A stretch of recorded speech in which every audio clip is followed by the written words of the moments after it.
Hello everyone. In this video, we are going to talk about the Sutherland-Hodgman polygon clipping. This is another topic in the module 3, another important topic in the module 3. So first of all, let me just discuss about what is a line clipping and the polygon clipping do. How does it differs first of all. Now in the line clipping, I just talk about a line clipping first. If you have a line clipping, you have a one display window, right, and you have a particular line, and the line clipping will tell you which part of the line is inside and which part is outside. So this is we have already seen in the Cohn-Sutherland line clipping algorithm, right? So we first find the intersection point, then we just clip off whichever the part is outside the display window, and whichever we retain the part which is inside the display window, and this is what we have in the line clipping. Now what happens in the polygon clipping? I go with a polygon clipping. So similarly, instead of a line, you will be having a polygon. I rather say a one triangle. Now you have a display window here. Sorry, you have a display window here. This one. Okay, now as you can see in this particular polygon is a filled entity, as you already know with this. So in this particular polygon, now this part of the polygon, this part of a polygon which is inside the display window, right, this part, and this part of the polygon which is outside the display window, so we just need to clip it off.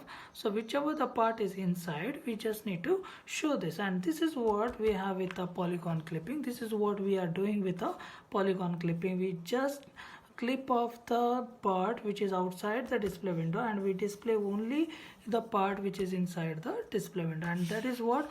So to do this, we have adopted the Sutherland-Hodgman polygon clipping. It's a one kind of a polygon clipping algorithm, one of the famous polygon clipping algorithm.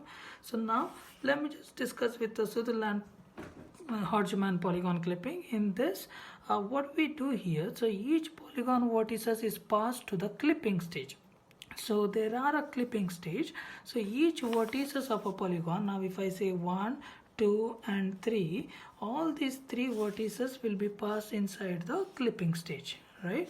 And there are 4 clipping stage. One is left, right, bottom and the top. So these are the 4 different clipping stage what we have, and these 3 particular vertices 1, 2 and 3 will be passed inside the clipping stage. That is the first one.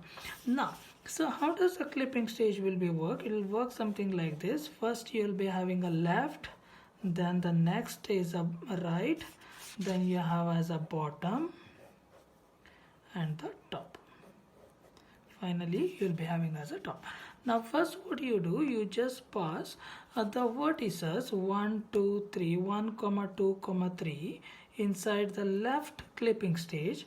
After that, the output of the left will be passed to right, then the bottom, then the top.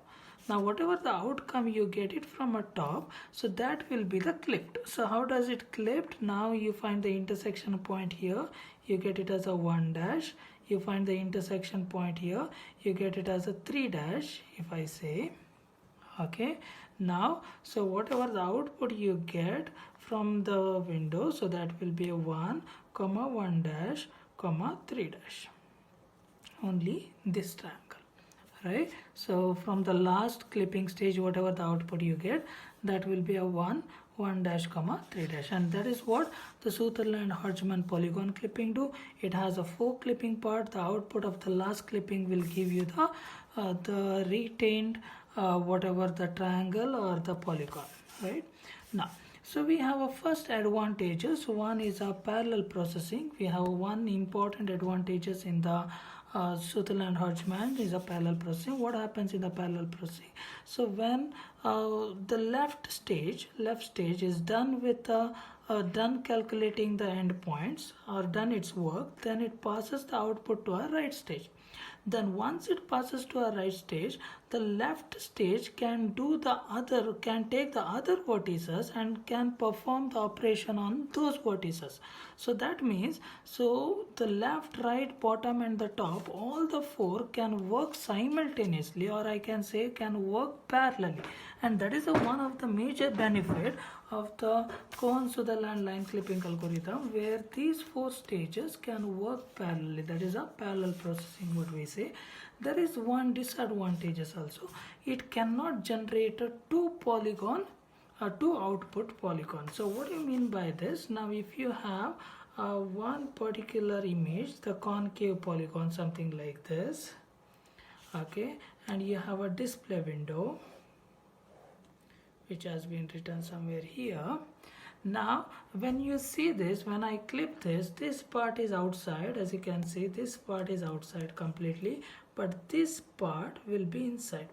But when we take a inside, you might see there are two triangle or a two polygon which is inside the display window, which is made by the one polygon, but inside the display window which may appear like a two polygons, one and a two. And these type of two images or two objects, two output polygon cannot be generated by the Sutherland-Hodgman polygon clipping. If it is generated only one polygon inside the display window, then it can be useful, otherwise it cannot be useful. And that is what we have with this. Now we'll start with the Sutherland-Hodgman.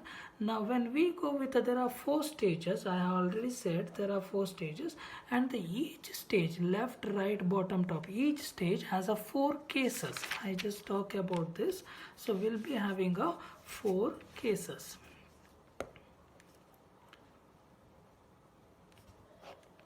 So I go with a case number 1. Case 1. Right? What will be the case 1?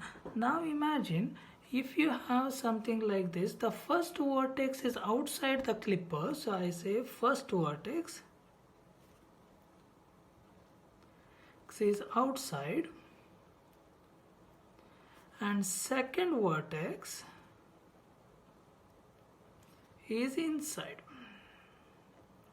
We also call it as out to in. If you are coming from outside to inside, out to in. So I can say my polygon something like this. I have a polygon something like this, and I have a left clipper here. This is my left clipper. Any clipper, okay. Left, right, any clipper. Now you have a vertices something like this. So I have a vertices 1, V1 I say, and this is a V2. Now you are coming from V1, vertex 1 to vertex 2, V1 to V2. Now you can see this is the outside part and this is the inside part. Now you are coming from outside to inside. First vertex is outside, second vertex is inside. If you are coming from outside to inside, then what you have to do? You have to call the intersection point. You have to calculate the intersection point with the clipper, and you have to name it as a V1 dash. I name it as a V1 dash, and you have to pass the output. I just say the output. You just need to pass it as the intersection point, that is V1 dash, and the second vertex V2. Right? That is the case number 1. In the case number 1, what do you have to do?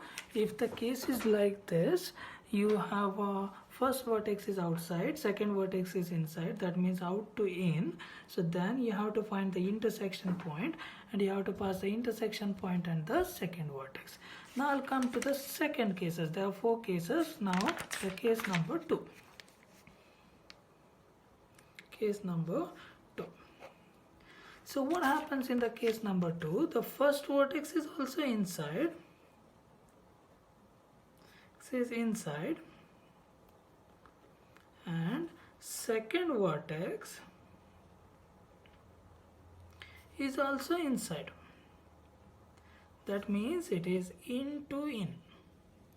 If you have something like this, in to in, then you have a same polygon. I'm just going to draw the same polygon, or yeah, same polygon.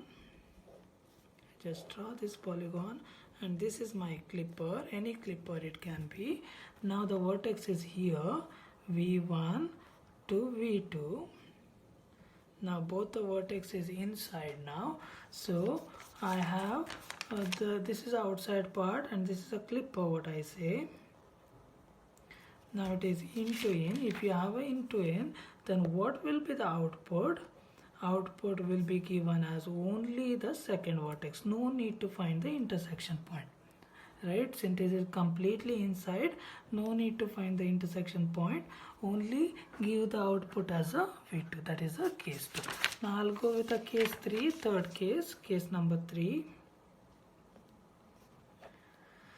So what we have in the case 3, the first vertex is inside,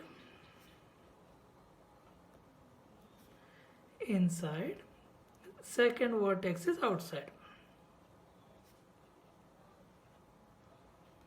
Is outside.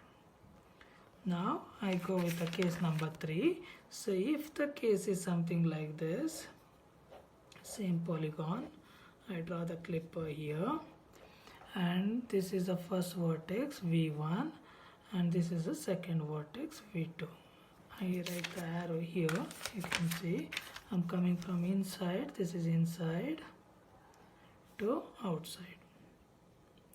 Now if this is a case, inside to outside, then what will be the output? Output can be given, and I say inside into out. Into out, you'll be having a, what do you have to do here? You have to find the intersection point again, v1 dash, okay. Now what you have to pass? You have to pass only the intersection point, that is called as a v1 dash. Yes, so that is what you have to do with the, if you have a inside to outside, if you wanted to pass with the inside to outside, then you have to calculate the v1 dash and you have to pass only the intersection point. You should not pass the second vertex, only the intersection point. That is what we have. Now we'll go with the case number 4. What we can do with the case number 4, as you already know what is the case number 4. So both the vertex are outside. First vertex outside, second vertex is also outside. Okay, now that is what we call it as a out to out. If this is a case out to out, so then what we have to do? So you have a particular polygon. I say this is a first vertex v1 and a v2, right, any manner. Now both the vertex are outside, then what vertex you have to pass? You have to pass the output, you have to pass it as a null. You should not give any output, don't give any output, give it as a null. So let me just brief you out with all the cases. In the Cones of the Land, Cones of the Land has a 4 stages. In the each stage there might be a 4 cases, case 1, case 2, case 3 and a case 4. Now what is the case 1 says? If the two vertex, one is outside, first vertex is outside, second one is inside, then you pass the intersection point and the second vertex.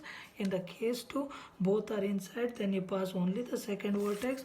In the case 3, if you have a inside outside, in the vice versa, outside inside, inside outside, then you pass only the intersection point, don't pass the any inside vertex or the outside vertex. If you have both the vertex outside, you just need to neglect this particular edge, so then don't pass anything in the output.